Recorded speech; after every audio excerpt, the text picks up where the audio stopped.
Halo Sir, Assalamualaikum warahmatullahi wabarakatuh. Perkenalkan, kami dari kelompok 4 GB051TP. Saya Sabina Nikisha Nabila ditemani oleh dua teman saya yaitu Tiara Adelia dan Nabil Asyatri Hidayat. Di sini saya akan menjelaskan mengenai Smoop, bisnis kami dan juga salah satu kompetitor kami yaitu Boost. Dimulai dari Smoop. Jadi Smoop ini adalah brand minuman smoothies berbasis buah alami yang menghadirkan rasa sehat dan menyegarkan. Nah, Smoop ini menghadirkan berbagai varian rasa menarik dengan nama menu yang terinspirasi dari animasi Inside Out. Jadi nama menunya itu kayak joy, anger, dan fear yang mewakili perasaan manusia. Jadi memberikan kesan unik nih untuk konsumen. Nah, minuman Smoop ini diolah dari buah-buahan segar premium berkualitas dan tanpa pengawet, juga pemanis buatan. Jadi aman banget dikonsumsi oleh segala usia dari anak-anak sampai orang dewasa.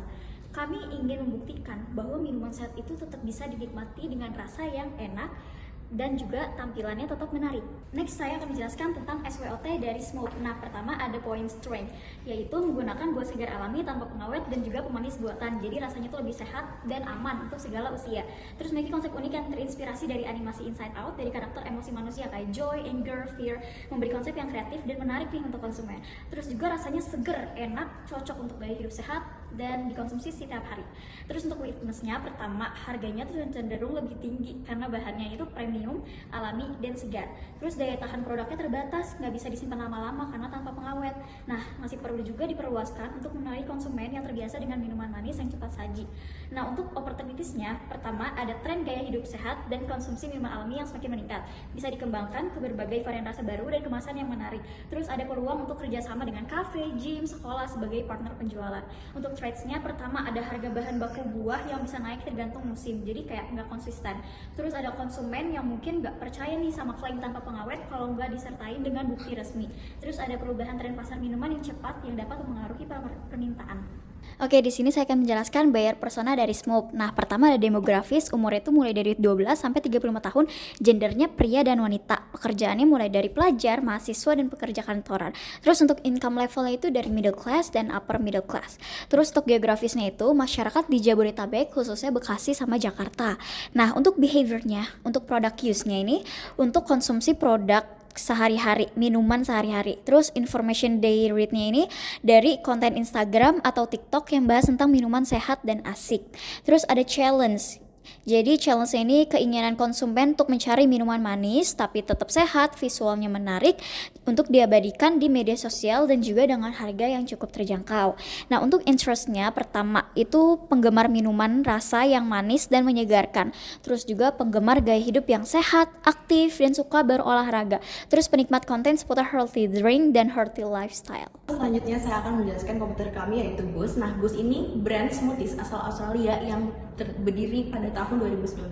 Boost ini mengusung konsep love life, yaitu mengajak konsumen untuk menikmati hidup sehat dengan cara yang menyenangkan. Nah, tagline mereka itu squeeze more out of life, yang berarti menikmati hidup secara maksimal. Konsep visualnya cerah dan energik berwarna hijau dan juga oranye yang menciptakan kesegaran dan juga semangat. Lalu selanjutnya saya akan menjelaskan SWOT dari Boost. Yang pertama ada strength, rasanya itu enak, sehat, dan kemasannya itu menarik. Selain itu varian rasanya juga banyak. Lalu weakness-nya, harga mereka itu cenderung relatif tinggi. Lalu selanjutnya ada opportunities, masih bisa terus ekspansi ke banyak kota di Indonesia, lalu mereka juga bisa kolaborasi dengan influencer di Indonesia. Lalu threats, banyak kompetitor yang meniru dengan konsep yang sama dan juga harga bahan baku mereka tuh termasuk tinggi. Nah, lalu selanjutnya saya akan menjelaskan kompetitor brief dari Boost. Yang pertama brand essence. Nah, brand essence dari Boost ini healthy, fun, uplifting smoothie experience that boost your mood and energy. Nah, yang pertama ini ada why, purpose, and value. Boost hadir untuk membuat pelanggan merasa lebih baik dan bahagia setelah mengkonsumsi produk mereka.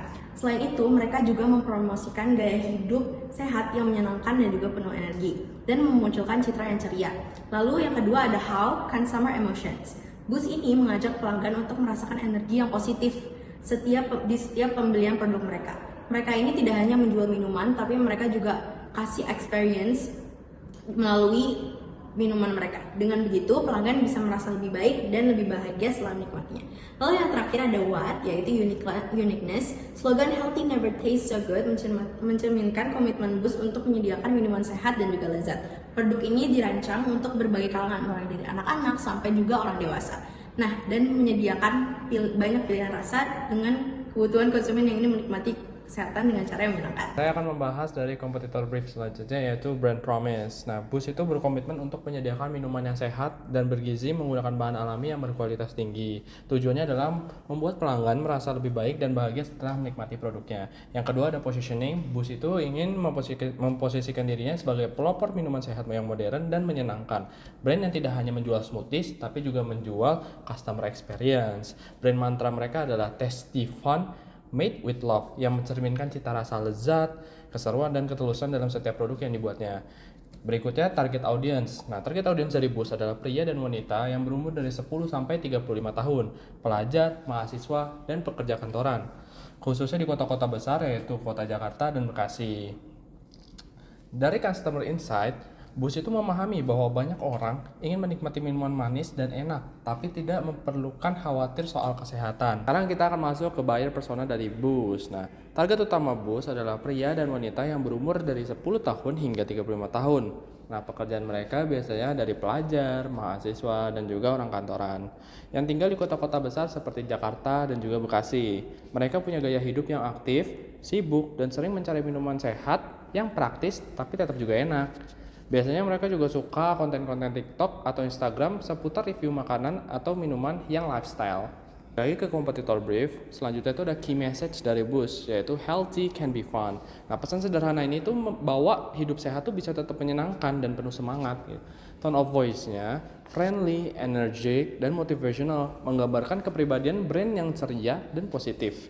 Untuk unique selling proposition-nya, Boost itu unggul pada kombinasi rasa buah yang segar alami, beragam varian menu untuk semua usia, dan desain kemasan yang colorful dan juga menarik. Nah, reason to believe-nya terletak pada kualitas bahan tanpa pengawet dan gula alami, rasa yang konsisten di seluruh gerai, serta pelayanan yang ramah yang menciptakan pengalaman menyenangkan bagi pelanggan. Oke, terakhir ada objektif dari brand Boost. Jadi Boost ingin mencapai yaitu ekspansi ke seluruh wilayah khususnya Asia Tenggara dengan model master franchise. Nah, jika kita lihat dari framework SMART, mereka itu ingin fokus ekspansi ke emerging markets. Nah, ini sudah spesifik. Apakah measurable? Measurable karena pertumbuhan jumlah gerai dan franchise partnernya itu meningkat di negara-negara yang lain. Apakah achievable? Achievable karena sudah terbukti sukses di Malaysia, Singapura, dan Indonesia. Apakah relevan? Tentu relevan, mendukung misi Boost untuk menjadi market leader global. Dan time bound, apakah ini termasuk time bound? Dilaksanakan bertahap sih dalam beberapa tahun ke depan nantinya. Sekian dari kami, wassalamualaikum warahmatullahi wabarakatuh. Terima kasih sudah mendengarkan.